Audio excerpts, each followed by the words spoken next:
en simetría con los ingresos que se estiman recibir en el 2020, los cuales alcanzarán 29.905 millones de pesos. La asignación a poderes, organismos autónomos y municipios es la siguiente. Poder Ejecutivo, 21.404 millones de pesos, que representa el 70.3% del presupuesto. Poder Legislativo, 429.36 millones de pesos, con una proporción del 1.44%.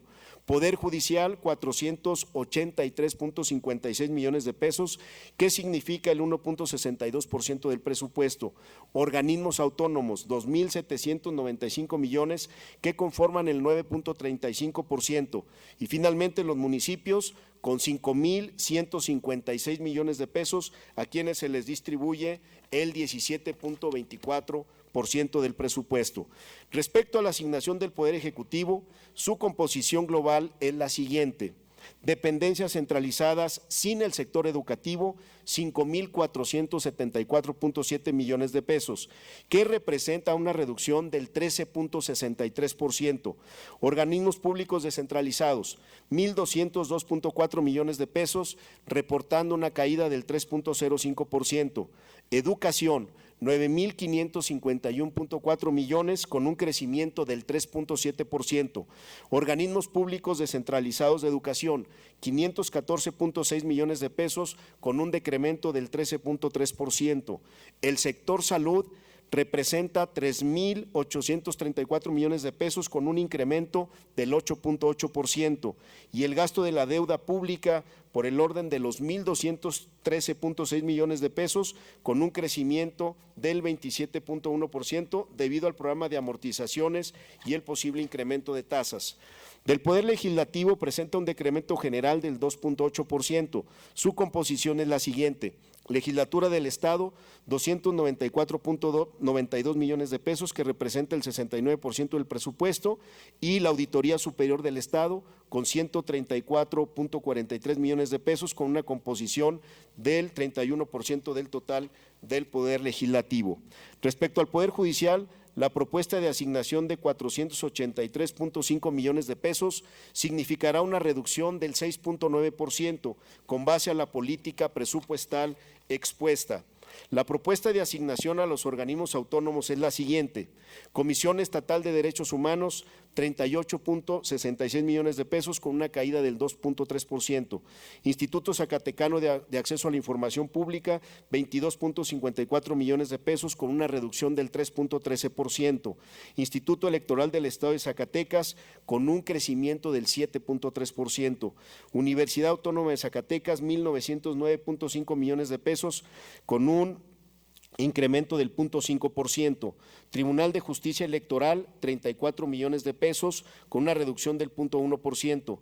Fiscalía de Justicia del Estado, 637.5 millones de pesos, con una reducción del 2.3%. Tribunal de Justicia Administrativa, 22.22 millones, con un incremento del 5%. Instituto Regional del Patrimonio Mundial de Zacatecas, 7.9 millones de pesos, con una disminución del 8.9%. En el rubro de seguridad pública, la asignación que se propone es en general de 2.186.9 millones de pesos, con base a la composición siguiente. Instituto de la Defensoría Pública, 50.2 millones. Secretaría General de Gobierno, 398.3 millones. Secretaría de Seguridad Pública, 1.100.8 millones de pesos. Fiscalía de Justicia del Estado, 637.5 millones de pesos. El sistema de coordinación y colaboración financiero se ha convertido en el ente de comunicación, fortalecimiento y transparencia de las asignaciones presupuestales a los municipios. En este sentido, oportunamente se informó del presupuesto estimado a cada uno de ellos, con la finalidad de prever sus asignaciones presupuestales para el próximo año. En razón de lo anterior, se propone distribuir a los municipios los rubros y montos siguientes: participaciones, 3.068 millones de pesos, con un crecimiento del 2%.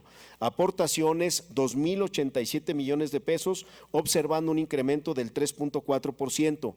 El total de ingresos que se transferirán a los municipios en 2020 alcanzarán 5.156.4 millones de pesos.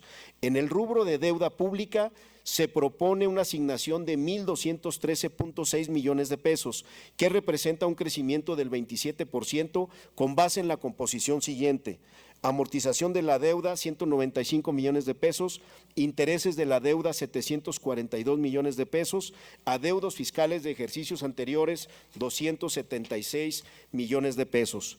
Finalmente, dentro del marco establecido en la Ley de Disciplina Financiera de las entidades federativas y los municipios y la Ley de Disciplina Financiera y Responsabilidad Hacendaria del Estado, es importante mencionarle los principales riesgos financieros que prevalecen para el año siguiente, adicionalmente a lo establecido a la no integración en el FONE del gasto en educación que se viene cubriendo con recursos propios. Siguen siendo estos los siguientes: déficit cercano a los 700 millones de pesos en el ISTESAC, así como el futuro riesgo de tener en promedio 2.2 trabajadores activos por cada jubilado, adeudo de 1,481 millones de pesos de la UAS, sobre todo a su sistema de seguridad social, adeudos del COBAES al SAT por retenciones no enteradas por 96 millones de pesos y 136 millones de pesos al Instituto Mexicano del Seguro Social. El CECITES presenta los mismos adeudos, correspondiendo 162 millones de pesos al SAT y 19 millones al Instituto Mexicano del Seguro Social.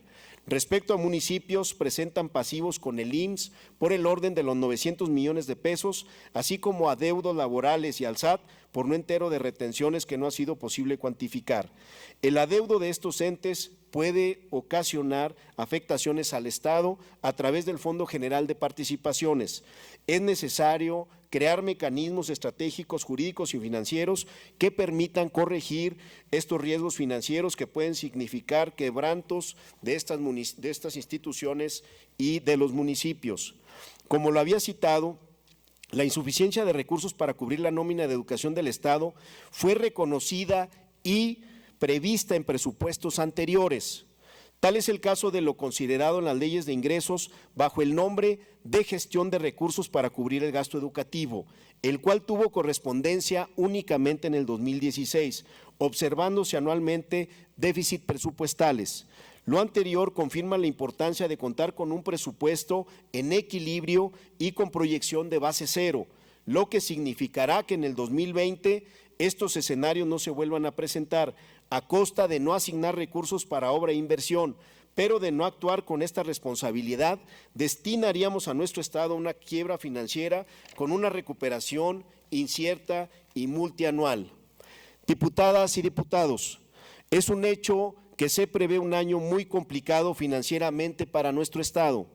Al interior del Poder Ejecutivo hemos hecho del conocimiento de las reducciones presupuestales a los titulares de las dependencias, así como a los poderes legislativo y judicial, órganos autónomos y demás entes, por los que respetuosamente les pedimos su apoyo y comprensión para enfrentar estas adversidades, que de no hacerlo comprometeremos el presente y futuro hacendario del Estado, imposibilitando la reconstrucción financiera que de manera sólida y responsable permita el crecimiento económico de las y los zacatecanos.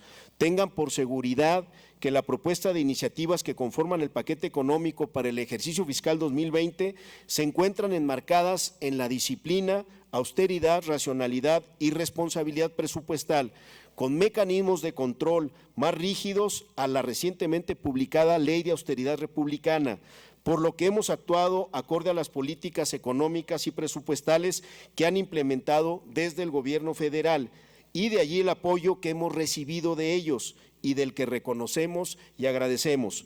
Como cada año, estaremos en la mejor disposición de llevar a cabo las adecuaciones que consideren en beneficio de nuestro Estado. Es cuanto, diputado presidente, quedo a sus órdenes para atender sus cuestionamientos. Muchas gracias, secretario.